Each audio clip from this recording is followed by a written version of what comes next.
आप सबने ट्रेलर देख ही लिया। खेसारी फैंस हो जाए तैयार। खेसारी फैंस के लिए नया गुड न्यूज़ लेकर आ रहे हैं त्रिमूर्ति म्यूजिक वर्ल्ड से।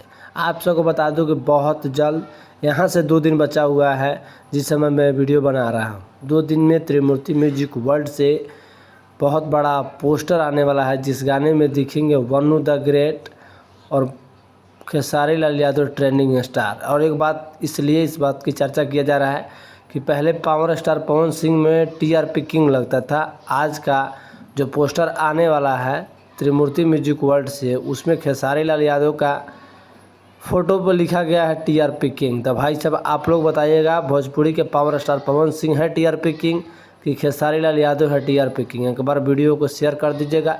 खेसारी फैंस के लिए बड़ा अपडेट लेकर आए हैं गाइस त्रिमूर्ति म्यूजिक वर्ल्ड फिर 2 दिन में कमबैक करने वाला है। हिट मशीन खेसारी लाल यादव के बैनर तले फिर से लेकर आ रहे हैं त्रिमूर्ति म्यूजिक पर। वन्नू द ग्रेट दिखेंगे और खेसारी लाल दिखेंगे एक साथ। तो जाइए आप लोग सुनिए। और वो भी गाना का बहुत लोग इंतज़ार कर रहे हैं कि बैक टू बैक 22 तारीख को आप सबके बीच में बहुत बड़ा धमाका रिलीज़ होने वाला है जिस गाने का भी टाइटल आप सबके बीच में रिलीज किया जाएगा। तो बैक टू बैक गाना खेसारी लाल यादव का अभी 100 खेल रहा है, सबको पता है। लोग रोज़ इंटरटेनमेंट कर रहे हैं। तो इसी तरह का वीडियो देखने के लिए चैनल को सब्सक्राइब करें। मिलते हैं नेक्स्ट वीडियो में। जब तक जय हिंद, जय भारत, जय बिहार।